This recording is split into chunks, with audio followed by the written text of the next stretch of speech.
wall or whatever is that, oh well, this might be a quicker sweep and we can go on defense, hold you guys down to like a short amount of time, and then we only have to go like a little bit farther. Some people consider that BM, like bad manners. I don't consider that really at all, especially given that you only have one or two selections, and it can completely be something else. It can completely be just like, oh, we really think that we have the moves on defense first, or we have a strategy that we want to pull out. What the question now is how is that going to affect our pick bans coming into this? Given that loser picks map, winner picks side. So we'll see it as South Fayette's selection on the geographical location and the Central Bucks South squad choosing offense or defense. Okay, and we have almost no change, which by the way is kind of interesting. Normally you don't see maps selected to mirror other series, but we went from Krakoa straight over to Midtown, which is exactly what we saw last time. So, we get a little bit of an idea there. This is going to be another great chokehold spot for Central Bucks South. They can go ahead and sit there and go, hey, this is going to be perfect for me. I can go ahead and be real happy about cornering you if we get the chance. It might also give a chance for South Fayette to actually hold together. We were just talking about the fact that they are trying to hunt for our Archime and try and find the support in the back line. There are a lot of alleyways. There are a lot of hallways that you can actually travel. And if you can get by maybe the frontal assault of Central Bucks South, maybe you can find that healer in the back line. Yeah, and that's kind of going back to what we were saying earlier about trying to take down like the big functioning hinge upon which a team swings, right? I'm talking about Central Bucks, and I'm talking about those two healers again. Jeff is just such an insane source of healing now, especially that the spray can go through your teammates. It can go into enemies on the other side. I mean, like you said, we saw that was tied for third most final hits as well. Not even talking about the 20 plus eliminations that Jeff held down. Now, the answer actually to that one is kind of similar. I take out Jeff, says Adam Warlock, all the freaking time with my charge up. The answer is also get aerial with it. There's not like once that Jeff has to take that stream and put it into the sky, what they're not doing is healing their team. 100% fair. It's going to be a fight over who gets the Jeff this time around. I love it. Central Bucks South having a little bit of fun with it all. But there's that save that we talked about. A save of the Daredevil, though. Okay, South Fayette bringing a different kind of heat to this battle.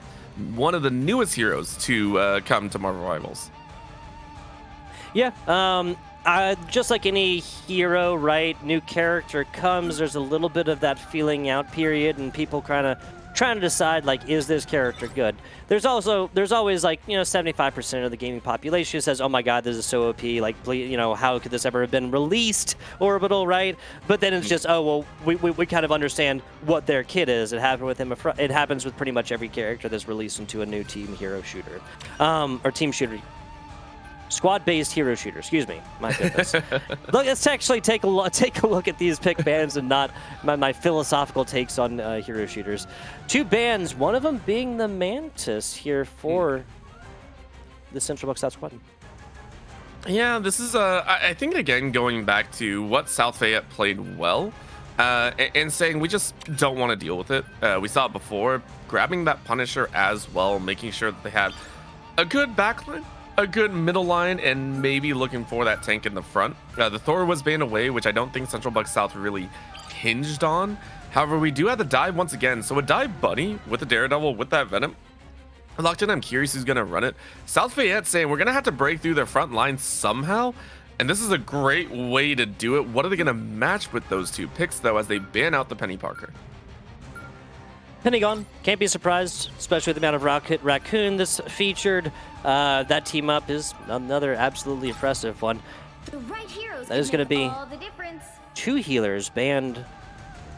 Yeah, two healers banned from this the Central Bucks South squad. Color me surprised.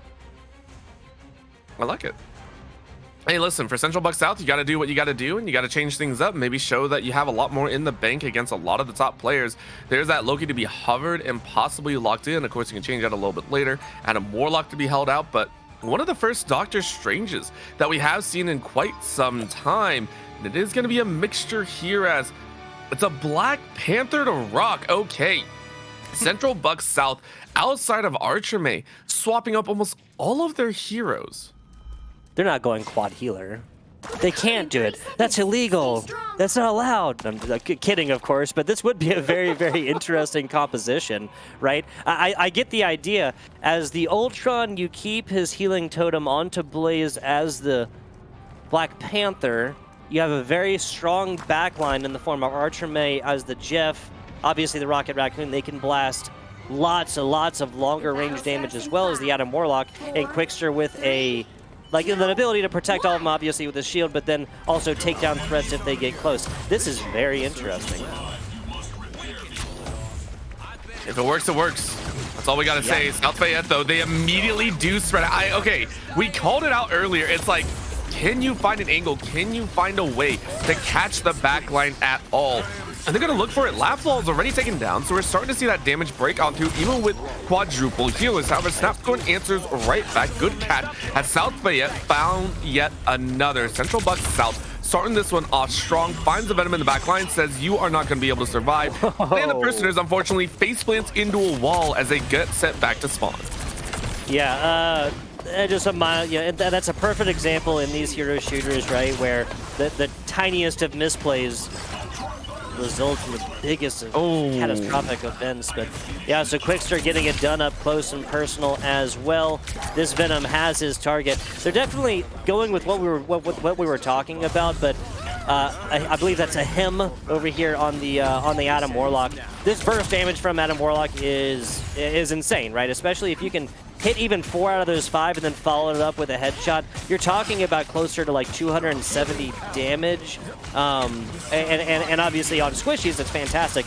On tanks, though, it's not like expected at all. So especially with a character like Venom, Thing with his team up with Invisible Woman, then there's like way more damage coming in than they're ever anticipated.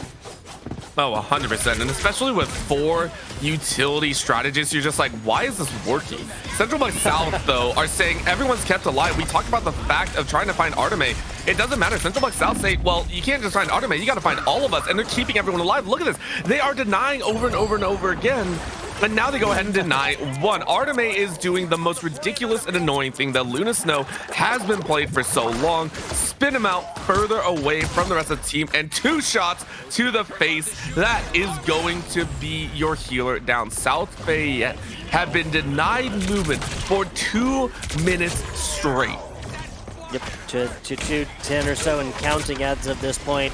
Taking a look at the ultimates that are up as well. I'm pretty sure Blaze has actually already pulled their Black Panther. Oh! What a nasty hit. Finds 2, finds 3, excuse me. Little bit of assistance from the Adam Warlock on the back side there to take out the Phoenix. That's a fantastic start. This is, at this point, if you're South Fayette, you just want to come out the other wall, like come out the other entrance completely. That's what they're trying here as, out comes this Phoenix of all things. Jean Grey gonna try their best to keep everyone away, but Central Bucks South still holding on. A Hem goes down, not Banner. On this Squirrel Girl might be able to charge out a little bit more. Straight line Squirrels, though, bounce off the wall and don't bring too much more. However, it has created space. I say that as they immediately all fall. Snapthorn! Out come the robots with deadly accuracy. That's 5 in a row. Central Bucks South deny.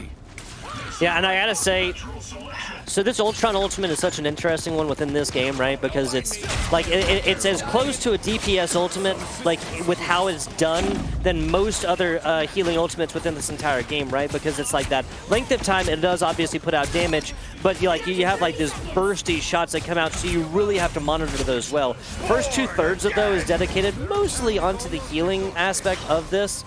Is that a res with no target? Nah, that's BM. Anyway, my point is like, so this comes out and like the team needs healing to begin with, and there's just that last little third. They find that cleanup damage. It's going to be enough against them. 1 ally, 2 enemies here. That's going to get tossed, I figured, over onto the side, but yeah, when there's only a little bit of damage left, that will be enough. Luna Snow will be the last victim of that one, and Central Bucks South has set themselves up for greatness, Orbital. The current score is Ridiculous. 27.27 meters is all Central Bucks South have to push. And if you're in the D1 bracket, if you're in the Div 1 bracket right now, you have to be looking at Central Bucks South and going, how do we do this? Because they just showed in game 1 control. They showed that they can play well overall. They have now gone for a quadruple strategist play and are now going to treat us to a quadruple triple Vanguard play is still kind of wild in there, as it's a 3-1-2 with a duelist Black Panther. Central Bucks South are going all in on the break through the front lines and grab the last 27.28 meters. 30 seconds. Not against this at all. What I would be against is like the Hulk Venom thing, right? Because then you're just completely abandoning any kind of characters in the backline and your healing lineup, right? There's the switch. This just makes a little bit more sense. But honestly, Central Bucks has been putting on a clinic as far as like interesting compositions that just need to do one thing, right? And it worked earlier. Why not try it again? Not the composition they used earlier, of course, but that kind of mentality worked earlier, so why not try it again? See what happens. The ever so friendly Groot and Jeff are gonna try and have their fun, but out comes the other doorway as Central Bucks South go, okay, let's see how we can rock. Quickster, though, locking down damage and says, hello, what's up? Bring them all close. Archimay getting some revenge on Not Banner and says, you can't do Jeff like me. And that is South Fayette completely wiped out. It's going to be a solo push here as not much stands in their way, and Central Bucks South will continue their unchecked reign of supremacy. Yes, so Central Bucks South, Central Bucks High School that gets a whole lot of esports support. This is kind of the result of it. 4-0 now on the season. South Fayette dropping below 500 here across 3 matches. Again, this is technically week 4, but I believe they had a reschedule. South Fayette, good news is there's plenty of time orbital between right now and the postseason. There'll be plenty of time to kind of bring this one back and decide how their seeding and whatnot will go for the postseason, right? Yep. A little bit of time to be had and see exactly where they want to play, but shout out to Central Bucks South, really controlling. And we see what teams can do in the upper echelon now. I'm very excited across Div 1, Div 2. Both squads looked very powerful. I believe it was Forest Hills in our first series, and this one was Central Bucks South. Quickster as well, 29-0-3, rocking out at the top as well with 13 final hits. Archimay not far behind at 26-0-30. Honestly, Tugboat, I still enjoyed these with both of the other squads that unfortunately did not win today.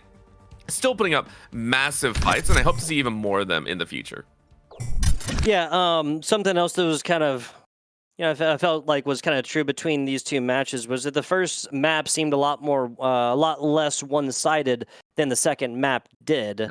Maybe there's something to be said there for the domination game mode, and I was just kind of better, honestly. Like, there's other game modes where this, like, protect the convoy, push it along from point A, point B, makes a little bit more sense. There's other games where that makes a little bit more sense, y'all, but maybe not so much in one caster's opinion for Marvel Rivals. Regardless, enough soapbox. Shout out Forest Hills, improving to 3-1 on the season. Shout out to the Central Bucks South squad, #1 seed in this Division 1, and they will stay that way, Orbital, 4-0 on the season. Yes, very well controlled, and honestly, good wins overall for all the teams. Now, I do have some bittersweet news. We did mention that there were 3 matches. Unfortunately, our last match of the day did get canceled and /rescheduled. So, unfortunately, that is all we have here on the PIEA_02 channel. However, we do appreciate all of you for tuning in for today's broadcast, giving a view and an eye and a possible stage for these Scholastic players to show their stuff. It's something that we enjoy here in esports overall. So, we're very glad to be here and showcase all of this for you here today. Of course, if you want to continue supporting all that we do for the PIEA, please go ahead, check them out on social medias. Also, check out TEC, the esport company, as they are the ones providing us here and also the awesome broadcast across multiple channels, which I believe the esport company is still streaming up for other matches here for Marvel Rivals, as well as on PIEA_01. Go ahead, check out all those matches as well. However, for myself, as well as Tugboat and Mans on the production, that is it for us, and we'll see you all next time.